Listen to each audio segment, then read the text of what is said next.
नहीं होती फिर।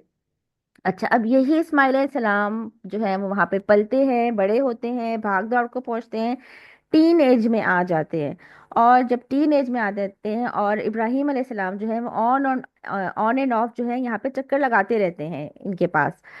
तो जब ये टीन एज में पहुंचते हैं तो इब्राहिम अलैहिस्सलाम को अल्लाह ताला की तरफ से ख्वाब आना शुरू हो जाते हैं कि वो ख्वाबों में देख रहे होते हैं कि वो हजरत इस्माइल अलैहिस्सलाम को ज़िबा कर रहे हैं। और आपको पता है कि अंबिया को जो है वो सच्चे ख्वाब आते हैं। यानी अंबिया के ख्वाब जो होते हैं वो अल्लाह ताला के अहकामात होते हैं, उनको हुक्म दिया जाता है ख्वाब में भी।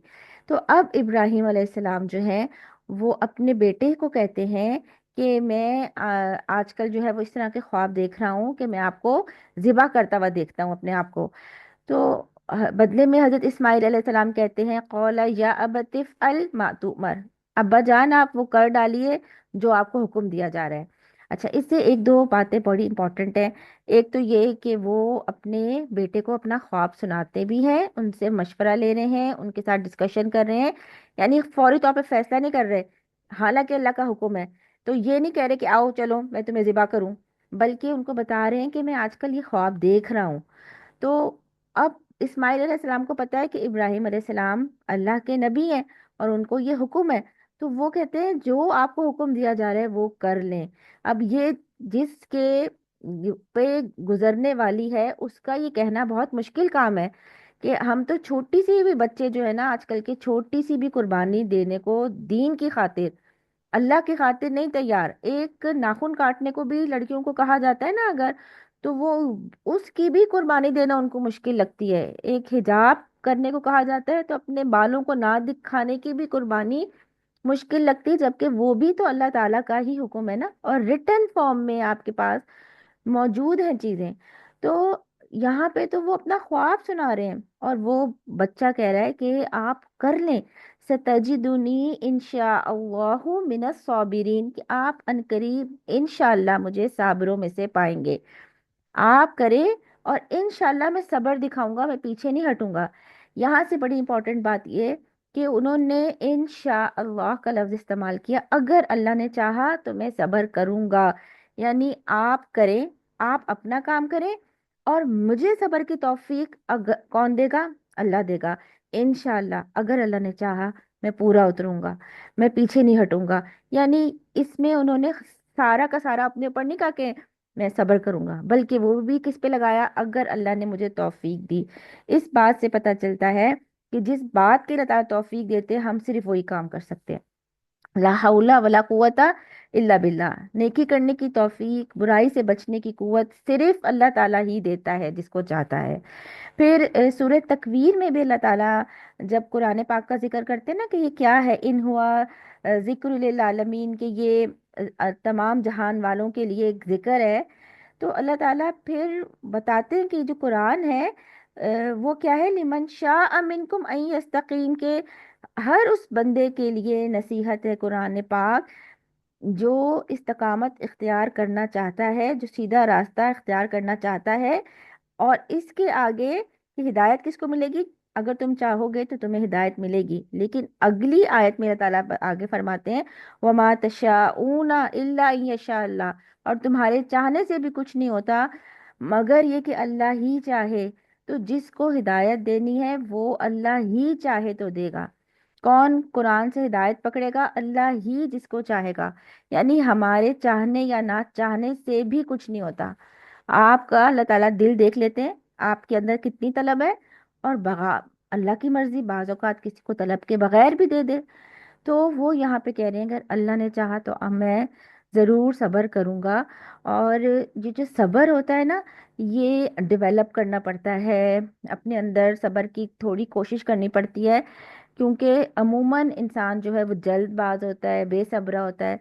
सब्र का मतलब होता है इस्तकामत भी, कंसिस्टेंट रहना, कि अगर आपने जो काम शुरू किया है, अगर नेकी का काम, तो उसके ऊपर जम जाना, अगर बुराई छोड़ी है तो उसको पक्का ही छोड़ देना। ठीक, ये सब्र अपने अंदर डेवलप करने के लिए आपको क्या चीज़ों की ज़रूरत है? कि प्रैक्टिस माइंडफुलनेस एंड मेडिटेशन, वस्ताइनु बिसब्री वस्सलात, नमाज से मदद मांगो, اور غور و فکر سے سوچ سمجھ کے بات کرنا، یہ صبر مانگتا ہے۔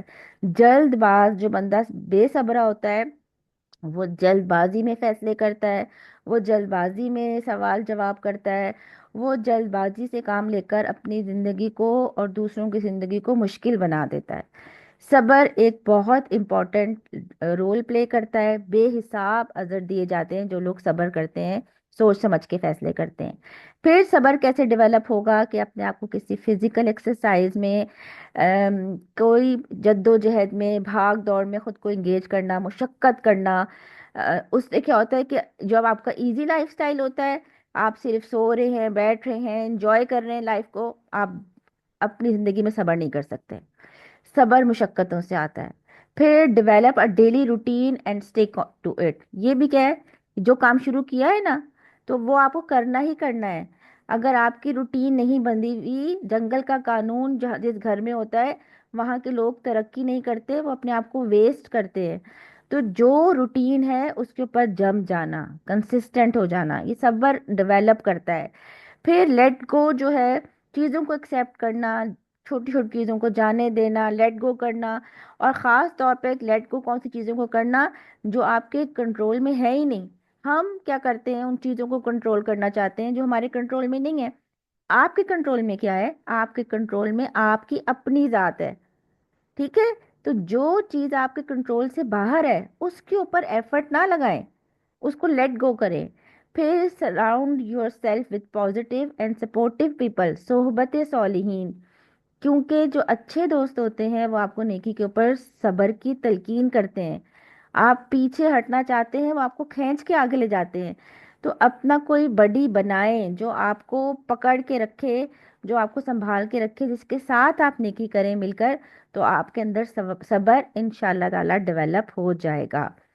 تو اب دونوں والد اور بیٹے جو ہیں وہ جاتے ہیں، حضرت ابراہیم علیہ السلام جو ہیں وہ حضرت اسماعیل علیہ السلام کو پیشانی کے بل لٹا دیتے ہیں اور ان کے اوپر چھری پھیرنے لگتے ہیں۔ جب چھری پھیرنے ہی لگتے ہیں کہ آواز آ جاتی ہے کہ آپ کی قربانی جو ہے وہ قبول ہو گئی۔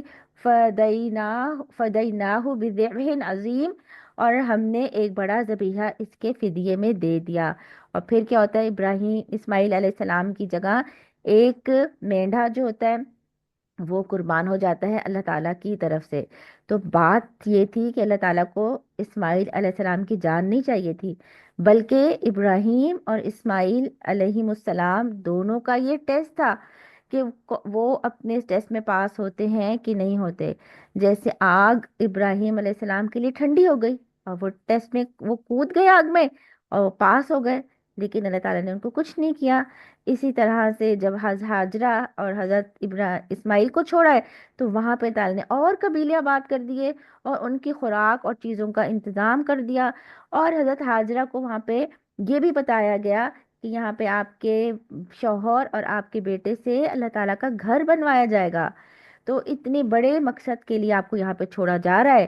تو یہاں پہ کیا ہوا کہ اللہ تعالیٰ نے ان دونوں کو ٹیسٹ کر دیا، ٹیسٹ میں پاس ہو گئے، اور پھر اسی طرح سے آگے ان کو کچھ بھی نہیں ہوا اللہ کے حکم سے۔ تو کبھی اللہ کا حکم، جب اللہ تعالیٰ کا حکم آئے تو زیادہ سوچ میں پڑنے کے بجائے اس کو سمیعنا و اطعنا کہتے ہیں، کر گزرتے ہیں، رزلٹ اچھے ملیں گے انشاءاللہ۔ محبت اللہ تعالیٰ کی لیے سچی ہوگی نا، آپ نقصان میں نہیں رہیں گے۔ شیطان بہت سارے وسوسے ڈالتا ہے، بہت ساری رکاوٹیں ڈالتا ہے، اور ایج ابھی آپ لوگوں کی ایسی ہے کہ اس وقت دنیا کی رونقیں بہت زیادہ لگتی ہیں، لیکن ایک دفعہ اللہ کا نام لے کے اللہ کی پسند کے کام کرنا شروع کریں، اللہ تعالیٰ آپ کو ضائع نہیں کریں گے انشاءاللہ۔